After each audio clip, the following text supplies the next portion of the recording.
Good morning. Welcome to What If Sunday Morning with Phyllis and Lee. Phyllis, what the Bible verse for this morning? Galatians 6 chapter 7 verse warns the individuals cannot deceive God or escape the consequences of their actions. Now, what does that mean to you?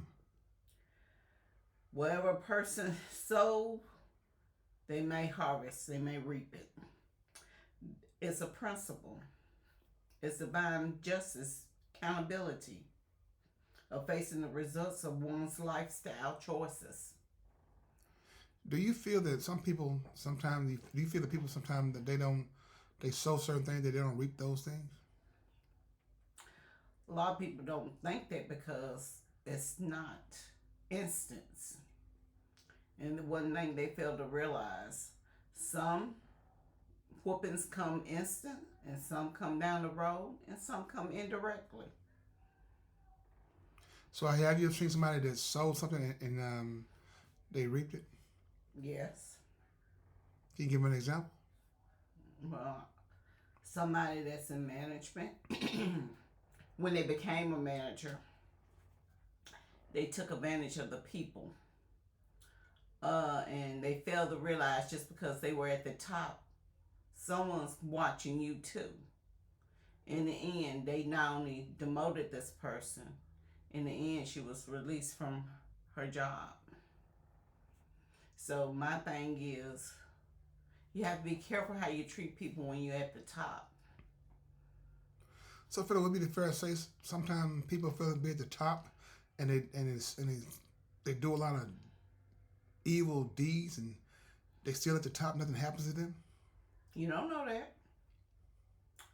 One thing about an evil person, they ain't gonna let you know what something bad attacked them. Like I said, it might not hit them directly. It might hit them indirectly. You think they're gonna tell you? No, they're not gonna tell you. But they gonna get hit one way or another. So, why do you think people mock God, laugh at God, make fun of God? I can't tell you why. You don't have no idea? I have no idea why people mindset is that way. Well, the reason why I asked that question is because you have your non-believers, right? People that are antichrist. They say they don't believe in God. And I asked that question because if they don't believe in God, they make fun of people who do believe in God. So when someone comes to you and asks you a question about what has God done for you lately, you're not where you say you want to be. So what is God? What is this God doing for you? What's your response to them? He woke me up. That's what he's doing for me. He didn't have to wake me up. Tomorrow is not promised to no one. And what they say, Phil, how you know God woke you up? They don't believe in God. They're gonna say he didn't wake you up. You woke up on your own. Well, I can't answer for why people do what they do or why they don't believe.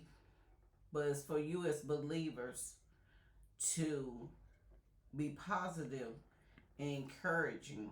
Because if you end up being judgmental toward them because they're non-believers, you just like them.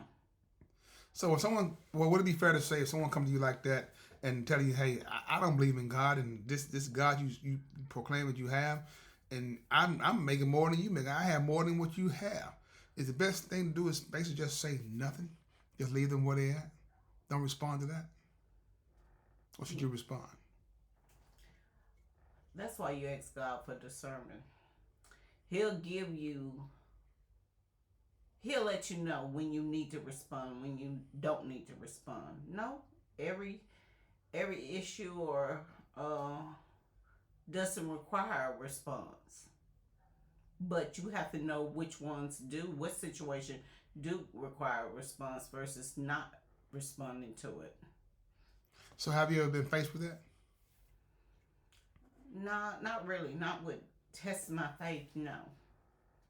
No one has never tested your faith, fellas. No, they haven't. Now, I ain't say they haven't done evil things toward me. But as far as telling me they're a non-believer, no. Well, I'm not talking to non-believer. I mean, as far as testing your faith, there are many ways to test your faith, right? Well, you're gonna be tested every day. If you live in this world, you will be tested no matter what. On your job, on your dealing with so-called friends, and dealing with so-called loved ones, you will be tested. So give me an example of how your faith was tested then. When someone can be mean and cruel to you, and you still treat them with respect that they don't have for themselves. And they probably don't deserve, right? Not for me to judge. Not for you to judge. No, it's not.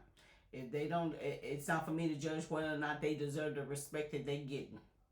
Because what the verse says, the seeds you sow, you will reap them. It ain't about them and how they act. It's about how I act and respond. You know, people say that all the time about judge me not. Now, I'm just asking them. Maybe I could be wrong now, but isn't judging speaking about the unknown? If I know something that you're doing that's not right, if I call it out, am I judging you or am I just calling out? You just calling it out. So it's not judging then, right? No, it's not. But sometimes, I'm not saying a person should not be called out. But when you have called that person out once, you don't need to call them out again because they know what they're about and they know what they're doing. So what should you do if you try? It doesn't. Prayer changes everything. Okay. So fellas, give the people something to carry the rest of the week. Just be mindful of your actions and the things you do because you will reap whatever you sow. Is that it? That's it. Okay, good people. Y'all heard that from Phyllis. Like I said, be mindful. No matter what you're going through, we can guarantee you one thing is going to be okay as long as you make God a part of your life. Thank you for listening to What If, Sunday morning with Phyllis and Lee. Have a blessed day, and please find time and make time to tell God thank you.